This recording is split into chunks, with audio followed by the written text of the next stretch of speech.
presents School is Now in Session. Welcome to Homeschooled Podcast. Homeschool. The Homeschool Podcast. Why? Because he was homeschooled. It's time to document the journey. Welcome back to Homeschool Podcast. Hey, I'm on vacation every single day because I love my occupation. That's what the fuck is going on. Welcome back, everybody, to Homeschool Podcast. My name is Agostino Zoida. I'm the host of Homeschool Podcast. I really missed you guys. I'm sorry I was only able to release one episode last week, and guess what? I got news for you. I'm only going to be able to release one this week, too. We're going to go into that stuff in a second, but I'm glad that I am able to knock out a podcast this week so I didn't leave you guys with nothing.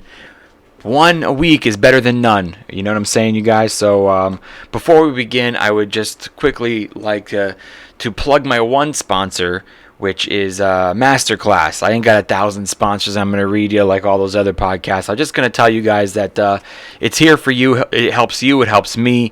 And it's just great for everybody. Masterclass is something that I think is important. I think it's important that you know about it. And if you already know about it, I think it's really important that you pull the trigger on it because you've already waited so long for you to start the thing that you have an interest in or that you have a passion for, and you want to, know where to get started. You want to take a basics class or, an advanced class and a master class. And master class has a class on just about anything. And what I like about it, which I think is the biggest seller, is that you can do it from home on your own schedule.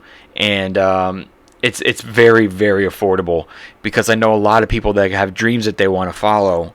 They are, having full-time jobs. They're also full-time parents, between your job and picking up kids from school, making sure they do their homework and putting food on the table. It's like, where do you have time to go take a class? And it's easy to call things excuses. There are a lot of excuses out there, but that is a lot of stuff, and it's really hard to get out to a class, and you may have to say goodbye to your dreams because of things like that. But that's why I like master classes.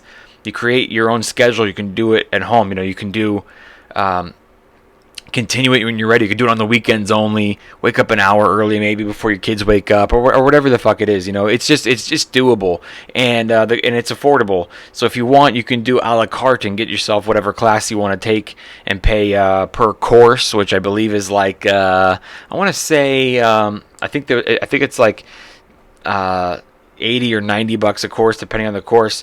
But if you buy the whole year, click the link in my description or go to my website, homeschooledpod.com, click on sponsors, click that masterclass link, and then you're going to be able to sign up for access to the entire website for a whole year for one flat rate of $180. So if you're going to take a couple of classes or a couple of courses, it makes perfect sense for you to do a one-time fee.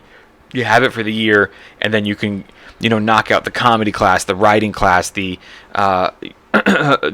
script writing class, or maybe you want to do cooking, play guitar. There's a couple of things that pique your interest. It's all on there. You want to be a filmmaker, you write poetry, short stories, everything. I mean, if you could think of it, it's on there. If you want to be a master poker player, they have a class for it. It's all on there, so that's the thing to do. That's the only sponsor I have, but besides that, I will ask you guys to please support this show. Of course, using the sponsors definitely helps this show. I only get paid every time someone actually uses my link, so there's that. But there are like longest running sponsors, just mostly because I just love that it's pretty much what I preach on here. Is people following their dreams. Homeschooled, you have to learn how to do everything yourself, and this allows you to do that. So click the link in the description. But besides that, a great way to support the show is pick up a t-shirt. Listen, I tweeted something this week. I was half being funny, but it half came from a place of truth. Said I have a lot of friends and family that when I come to town, they're like, hey, we want to come out and support you. And my response is like, buy a shirt. Like, that's and it's not that I don't appreciate the support, and it's not that I don't like people coming out to see me. It's just that I feel uncomfortable when it's really close friends and family. I always feel like, obligated to have to like hang out with them and make sure they're having a good time and entertain them, and then afterwards hang out with them and and and then they're like calling you, where do I go in? If someone knows you that well, they want special treatment.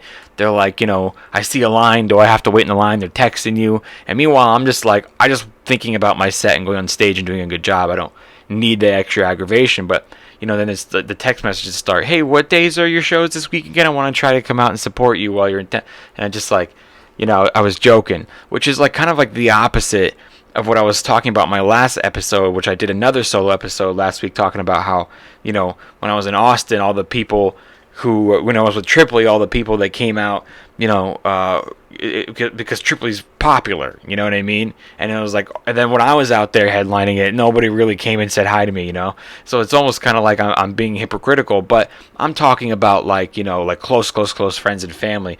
It was like, so I just tweeted like, yo, if you want to support me, buy a shirt. Like, I don't need aggravation of like telling you where to park and what time the show is. If you know somebody who's in the entertainment industry and you want to go support them, fantastic, okay? Find out where they're performing. I'm sure there's a website. Go to the website, buy the ticket. On that website, there's going to be the information where to park, the address, all that stuff. Don't text the person who's actually in the show. They're getting ready for the show. Let them worry about that. And but I was just like half like trying to be funny. But buying a shirt is the best way to support an artist. This show, and it supports my comedy tour this year, the Only Love Can Save the World tour. And because it's rough this year. I'm working a lot, but some of the gigs I lose money on, believe it or not. Some of the gigs I break even, and then all of the gigs don't pay for your hotel or flight, so that's why I end up breaking even or losing money. Or if I want to bring an opener with me, it's costing me money, which is why like I'm not able to hook up a lot of my friends right now like I'd like to be. It's my first year kind of like fully on the road headlining, and I'm not able to take any of my friends. It just kind of sucks, but I have been as much as I possibly could, and it really helps if you guys buy a t-shirt. All of that money goes towards travel funds for the comedy tour, and there's even a really cool shirt for the comedy tour there that says Only Love Can Save the World on it, and it's a cool logo with my hands are actually on it making a heart over the planet, and on the back it actually has all the tour dates. So if you were at a show or plan to be at an upcoming show, the tour dates are on the back, so that's kind of a cool souvenir. Or if you can't make it to a show because maybe I'm not even going to a city where you live, then it's still just super supportive, and it's a great souvenir, and we really appreciate it. I want to start this episode, again, if you haven't figured it out, no guest, no co-host, it's just me, another solo. Excuse me, I always get all these stupid little messages on my laptop, fucking Apple. We couldn't download I never asked you to download it, so stop giving me that fucking message. Microsoft failed to complete. I never touched Microsoft in my life, so fucking shove it up your ass. I don't need that message anymore. Anyway, I like to start this show off by saying a big thank you to everybody that just came out to Las Vegas. I was in Vegas for a whole week, and those shows were fun, man. I ain't gonna lie to you. I ain't gonna lie to you that Vegas is not my favorite place. I used to like it when I was younger, and like, my wife even came out, and like the last 2 days I was there, and she flew out just to visit me. And her and I used to go to Vegas when we first started dating. We had a lot of fun. We go, on the Strip and the beautiful casinos that we are our favorite ones, and then like we do the big wheel where you get drunk up in at the highest point of Vegas and you take pictures and stuff. We had a lot of fun doing stuff like that, and both of us this time were just like, this town is like, it's too crowded with so many different people. It became Raider Nation. No offense to anybody who's a Raider fan out there, but you kind of know what I mean. It's just like it's like, everywhere you go, it's just crazy crowded, and there's fights going on in the street. There's drunks everywhere, and I don't need that aggravation in my life anymore. Don't get me wrong. It has its like cool stuff to it. Like, I discovered some really cool things. And I know I'm going off on a tangent about Vegas right now because really I just wanted to thank everybody for coming to the show. But I discovered like the Arts District, which I like that area. It's like kind of reminded me of like some place in Portland. Very hipsterish, except Portland, the weather's a lot nicer. It's like 112 degrees when I was in Vegas. But the Art District is really cool. Down on Main Street, I found like a couple of places that are phenomenal places that I ate every single day. One of them is the Makers and Finders place, super healthy and just great food. And then around the corner from that is Esther's Kitchen. That was so good. I had it for brunch that I had it. It was so good I had to make a reservation for dinner. So that was, and then like down the street they're opening a comedy club, the Wise Guys Comedy Club down there. They got a mural of Pauly Shore on the wall. It was just a cool vibe down there. So don't get me wrong, there's cool stuff about Vegas. I don't mind the casino, smelling like cigarettes. I'm not a cigarette smoker, but every now and then I'll have cigars.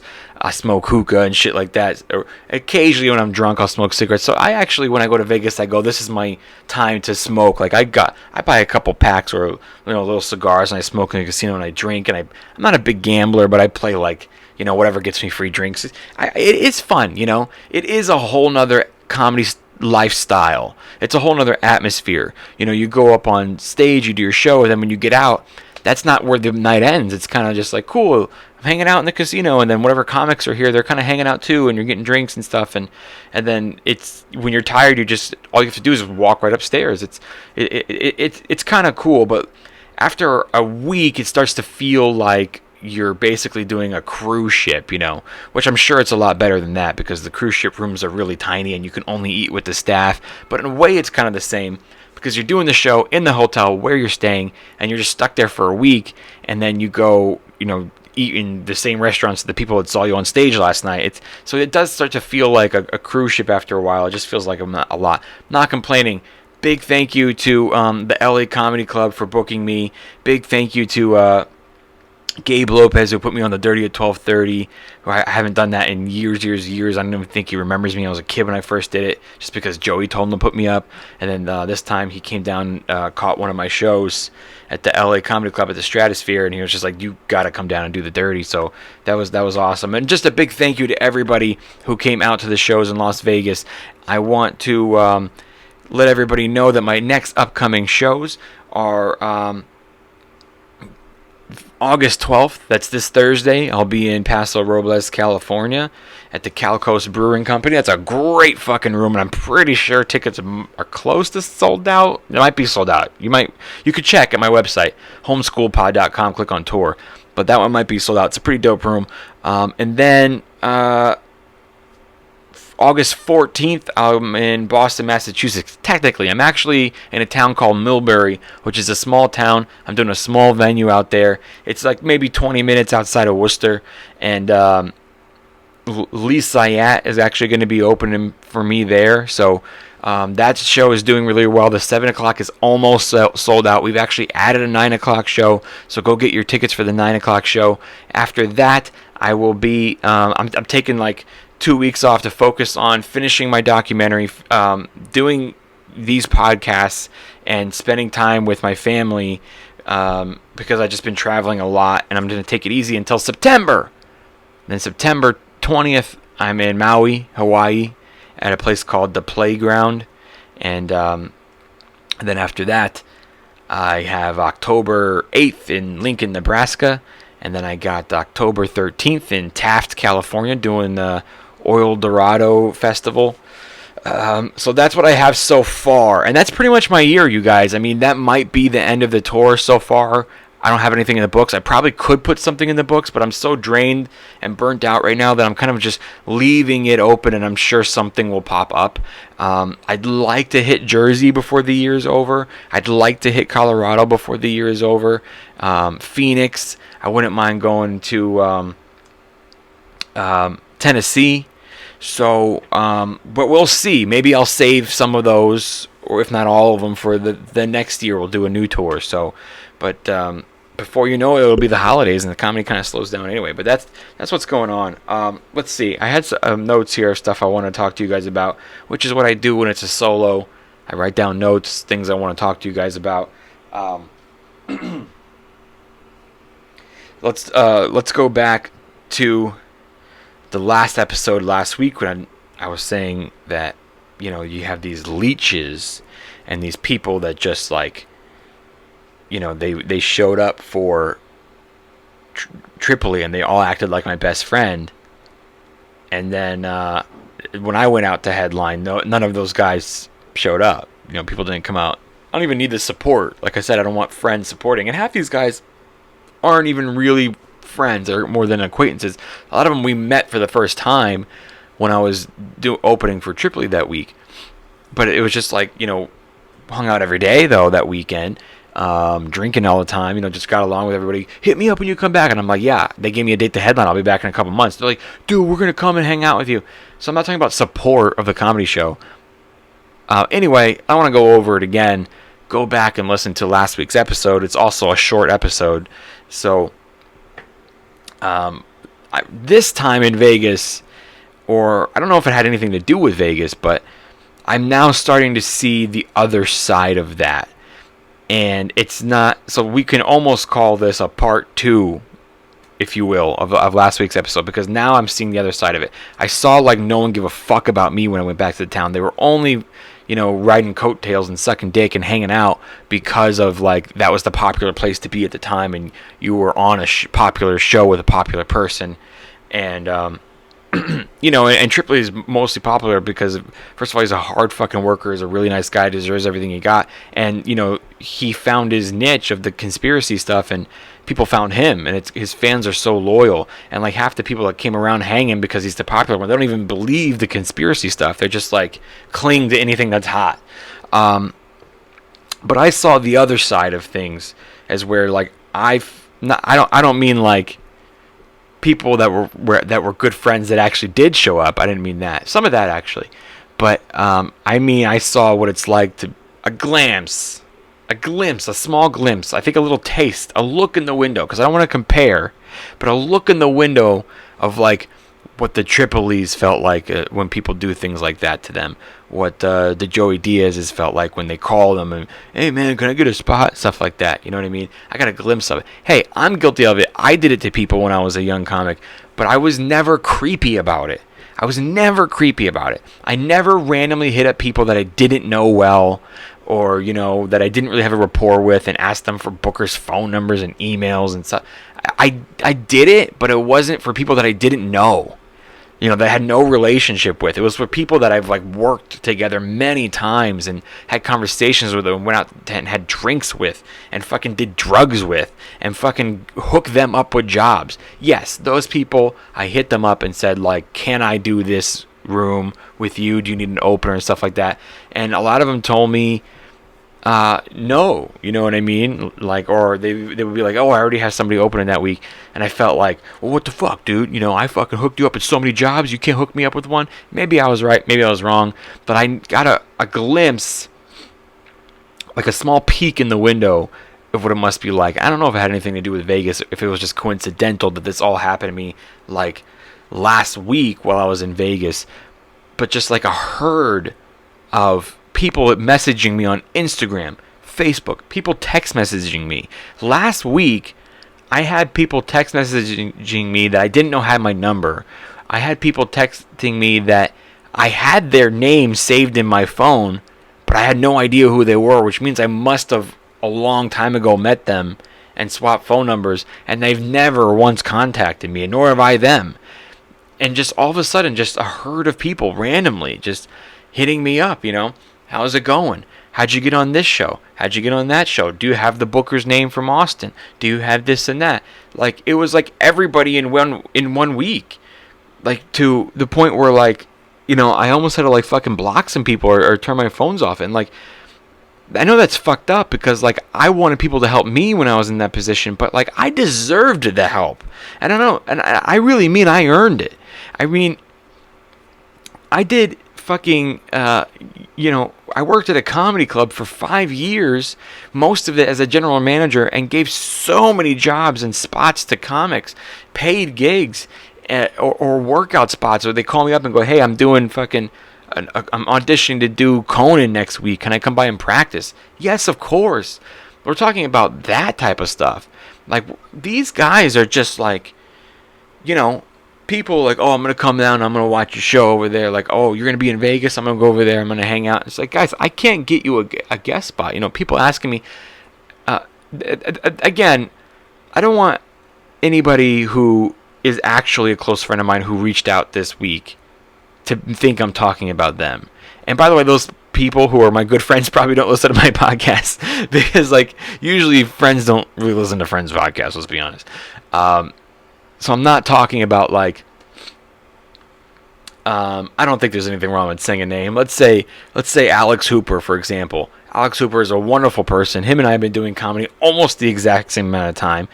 We've known each other a long time. He's been on my podcast, okay? I've had him host my shows before. We talk at the Comedy Store. We text occasionally and say, hey, how you doing, and stuff like that. And he messaged me and said he's been trying to break into LA Comedy Club for a really long time. How is a good way to do it? Because he saw me there. All right, that's fair. That's my friend. Okay, that's the appropriate time to do it. And I also know that he's qualified to do the job. I would recommend him. But the thing is like, it's not my job to recommend. I felt where he was coming from. I had also been trying to break into that club for years and never got any recognition. I did guest spots there. No one really knew me, or the booker wasn't there when I did it. And so, that makes sense. And I just told him, like, listen, the really only reason that I'm here right now is because they wanted to book Jimmy Schubert as the headliner, and he was already doing the MGM the week before that. And normally he didn't want to go out there for that money. He lives in Miami now, and normally he didn't want to do that show or whatever. Not that it was anything wrong with the show. I just think it was far for him. But he was already doing Brad Garrett's. They wanted him to do that. And I think to kind of entice Schubert to do it, they were kind enough to say, do you want to bring a feature act? Because they, at least he has somebody to hang out with, because he was there for 2 weeks, okay? So he brought me, okay? And then I fucking crushed every single show. I did 9 shows in the last 7 days. I crushed every single show. And you guys know me. I'm a realistic motherfucker, and I'm my own worst critic. Crush these shows, okay? I'm not saying that because I suck my own dick. I'm saying that because the booker fucking gives me headlining dates, just like the one in Austin did.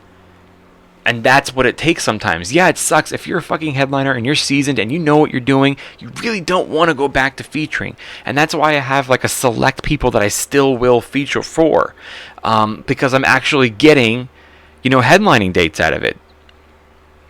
Because they need to see you. A tape's not going to do it. An email's not going to do it. Sometimes a referral may or may not do it, but the referrals might just get you a feature spot.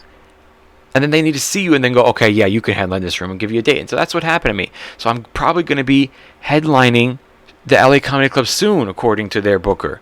How do I get that? I'll tell you how I got that. Because I was there featuring for Schubert. I had also never met the booker. We never crossed paths. So because I was there featuring for Schubert, I get headline dates in the future. And why was I there featuring for Schubert?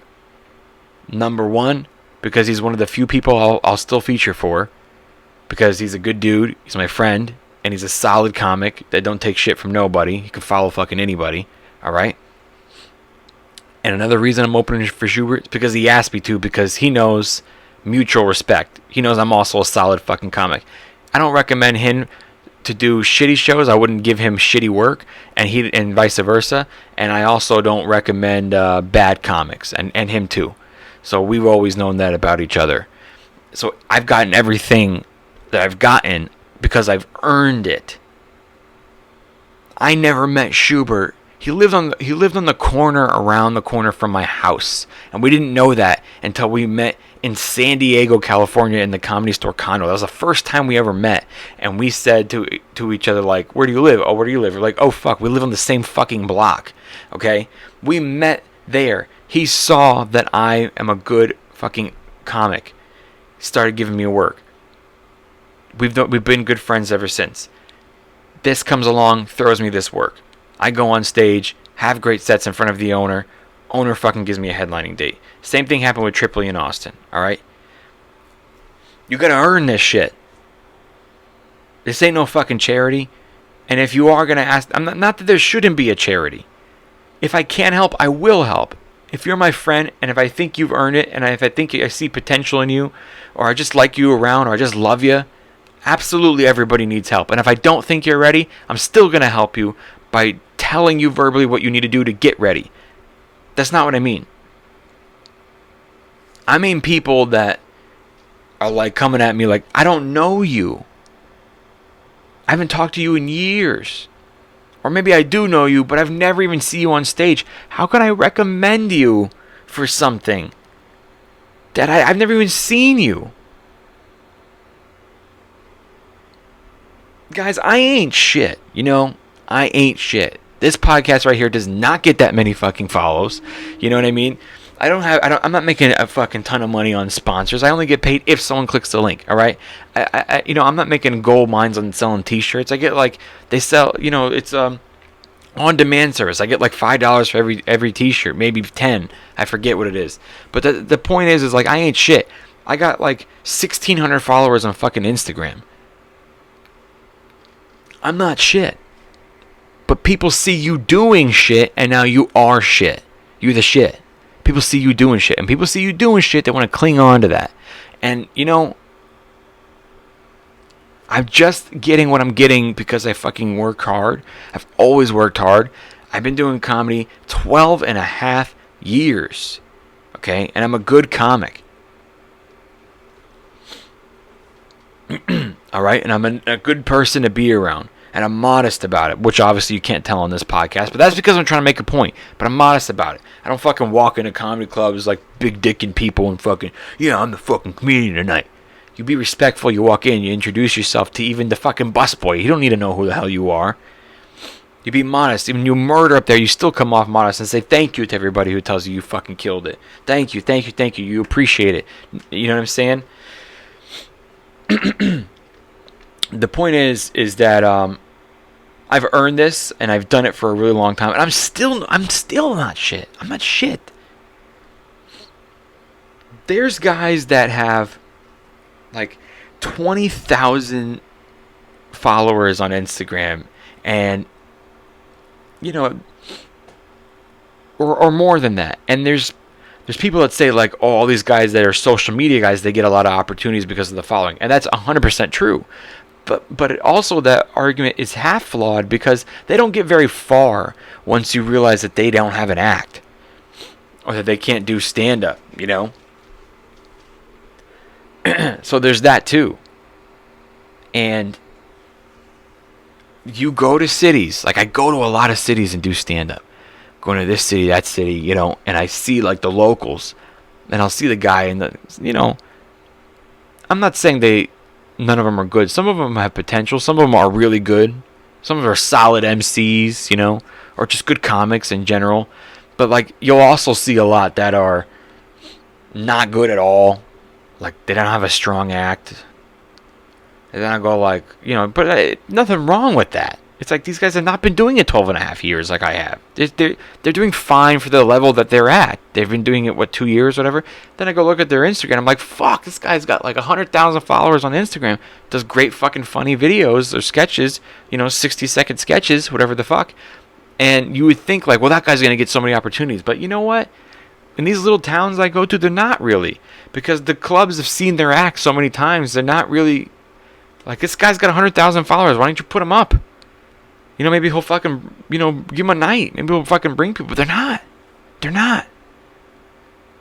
Now, sure, you probably could with 100,000 in a different town you're not from. But when you're living in these comedy towns, it's like, they're not getting spots. So they're not that great. They're not having a night. And I don't have any followers. Like if you put my fucking name on a marquee, I'm not gonna sell out. Like if I gotta tweet 19,000 times I'm going to a city, I gotta say it on my podcast, I gotta do everything I can, and I'm still not gonna sell out. The rooms I'm doing on the road, you guys, are like 50 seaters. Okay, that's where I'm at.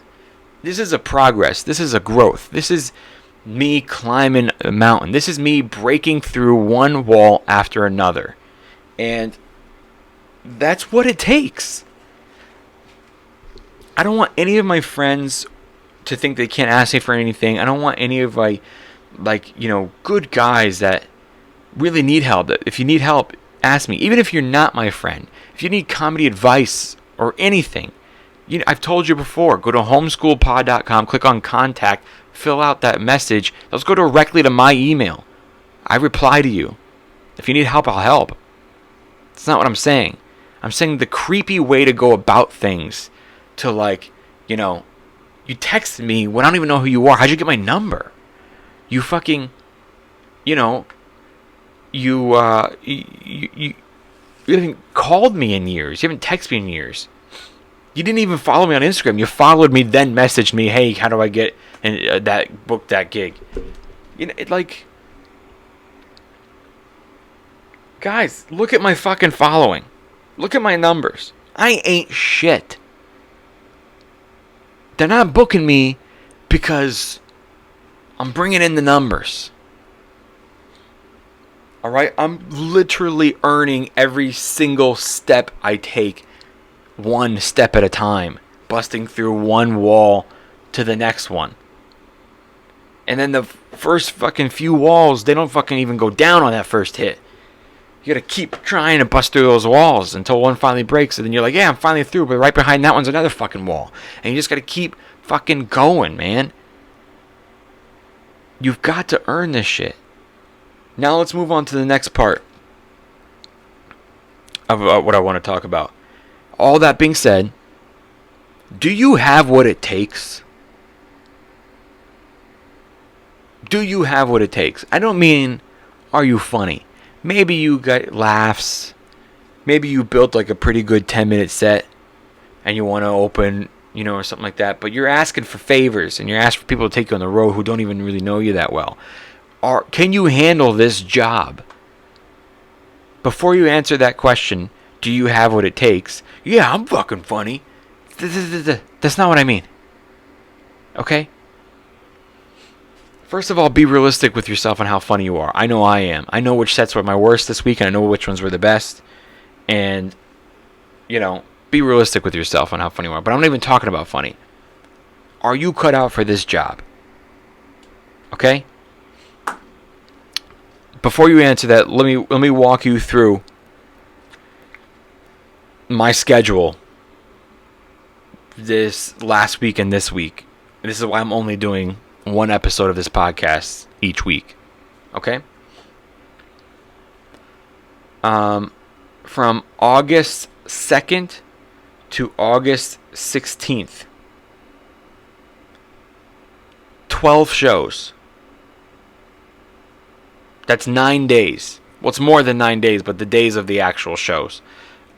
12 shows, 9 days, 4 cities, 3 states. No one funding me. You've seen my numbers. No one's funding me. No one's paying for those flights. I'm paying for them. No one's handing me fucking anything. And if they did, it was because I earned it. Because I've been doing this for 12 and a half years and I made connections and people saw I can get the job done. And they saw I'm professional. Not only funny, I mean, you show up on time. You don't get drunk. You don't fucking say stupid shit or talk about illegal things or get, risk their business fucking getting shut down. People recommend me because I know I'm responsible. I get the job done. I'll act professional. Okay? 12 shows, 9 days, 4 cities, 3 states. That's what I have the first 2 weeks of fucking August.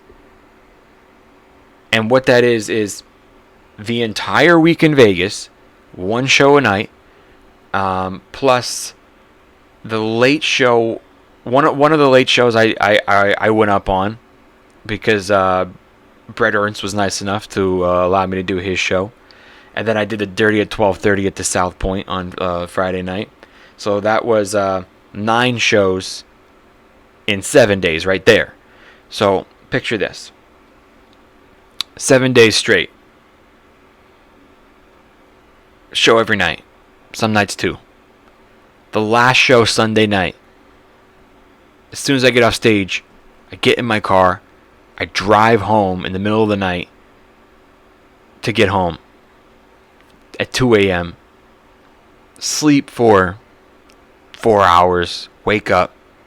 Go to a full-time job that I have. come here, do this podcast.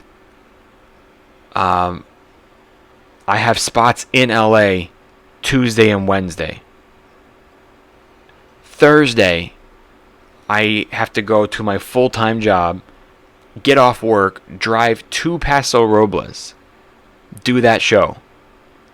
Drive back the same exact night, which I probably won't get in until 2 o'clock in the morning, and have to drive straight to the airport to fly my 7 a.m. flight to Boston, do the Boston shows. This is the first 2 weeks. 12 shows, 9 days, 4 cities, 3 states. Do you have what it takes? Okay?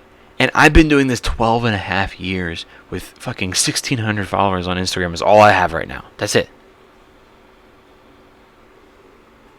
A little over 1,600. No one funding this. Do you have what it takes to fucking be burnt out like that? And imagine that you've been doing it this long and you still have to do that. And this is only the beginning. I can feel my sets in Vegas growing stronger and stronger after doing like fucking 7 days in a row. Boom, boom, boom, boom. I was already headlining and then going to, from doing 45 to an hour to doing, 15 to 25. I was doing like a different version of my set every single night just to make sure I keep working my whole hour.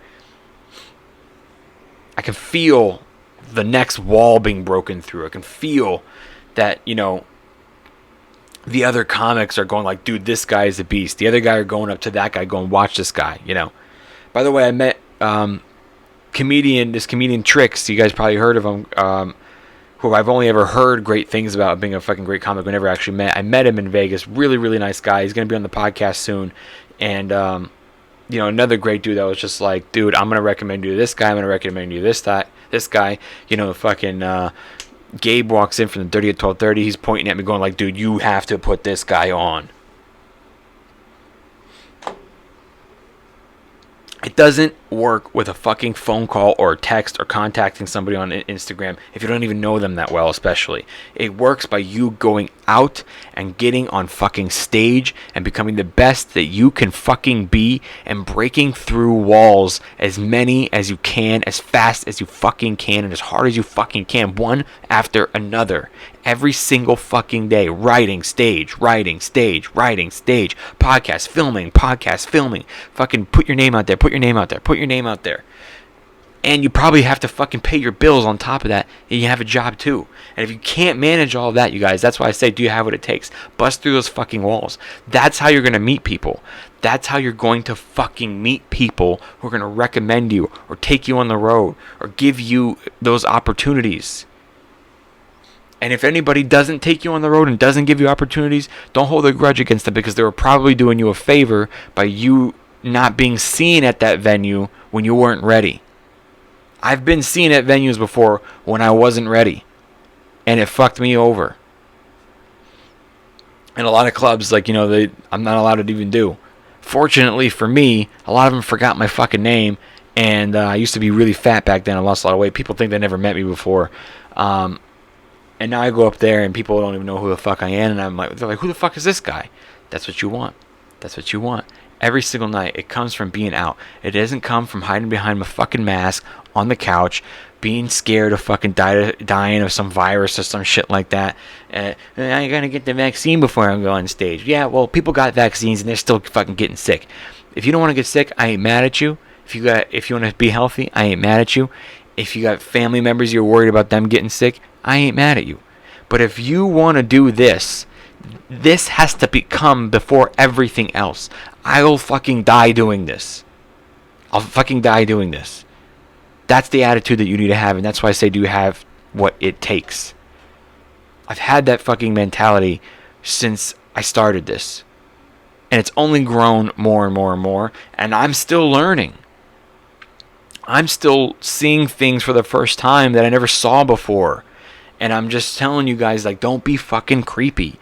The only way that you're going to get anywhere is if you actually get out of the house and be a nice person and let them see you're respectable. Let them see you're a fucking drug dealer. If you want to do drugs on your own fucking time. Don't fucking go down to the comedy clubs and do drugs, okay? Sure, maybe there's a couple of guys that like to smoke weed, Maybe you'll see fucking, I don't know. Don't get me wrong, I fucking had weed circles with some legendary comics that was great. But, like, sometimes there's not that. And also, weed ain't really a giant deal. Just be respectful of the venue. Go out way away from the building, stuff like that. But don't fucking, go to your peers and say, do you guys want to buy drugs? You guys want to do drugs? And, somebody's going to talk. Even if they are not in a position to offer you something, they'll talk to someone who is. And then that person's always going to look at you as the fucking drug dealer or whatever the fuck.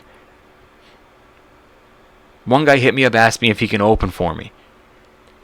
Week before that, he hit me up and asked me if I needed any weed or shrooms. Why would you say that to someone that you think might give you a job? Why would I buy illegal weed from you when I can buy weed legally? I don't even smoke weed.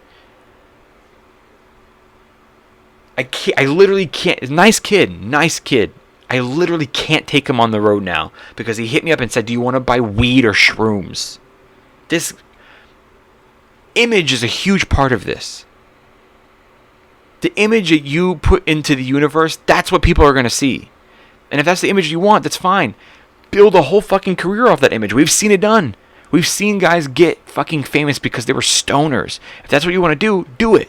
But do it on your own. Build your social media like I'm the fucking shrooms guy. Build it. The audience will come. Fucking great. Good for you. But if you're going looking for work, people take you on the road, that's looking for work. That's looking for a job. Act professionally. You never know who's watching. Treat people with respect because that shit trickles down. You never know who's going to blow up higher than you. This is what it takes. Do you have what it takes? Talent, funny, hard work, and fucking continuing the hard work even when it gets nowhere. And then when you see you got nowhere, you go even harder. When you instinct says quit, you bust through that wall. And that's it. I think you guys got the point. Like I said, 12 shows, 9 days, 4 cities, 3 states.